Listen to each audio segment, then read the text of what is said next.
ஒரே தரத்து நெல்லிக்காவை அப்டா மார்க்கெட் நாகர்கோவிலேருந்து வாங்கிட்டு வந்து நல்லா சுத்தமாக கழுவிக்கிட்டு அதை டப்பாக்குள்ளே எடுத்து போடுறோம். டப்பாக்குள்ளே எடுத்து போட்டுக்கிட்டு அதை என்ன பண்ண போகிறோம் அப்படின்னா, அப்படியே உப்பு தூவுறோம். உப்பு எதுக்கு தூவுறோம் அப்படின்னா, அப்போ தான் அந்த நெல்லிக்காய் கெட்டு போகாமல் இருக்கும். இன்னொன்று என்னென்னா, அந்த உப்பு வந்து நெல்லிக்காய் கூட ஊறி நல்ல ஒரு சுவையை கொடுக்கும்.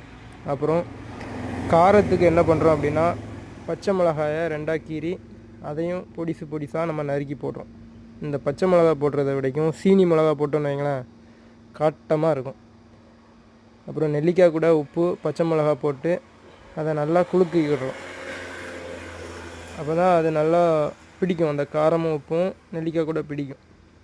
அது கூடாலேயே நம்ம தண்ணியை ஊற்றி அதை ஊற வச்சோன்னு வைங்களேன், எந்த அளவுக்கு ஊறுதோ அந்த அளவுக்கு டேஸ்ட்டு கொடுக்கும்.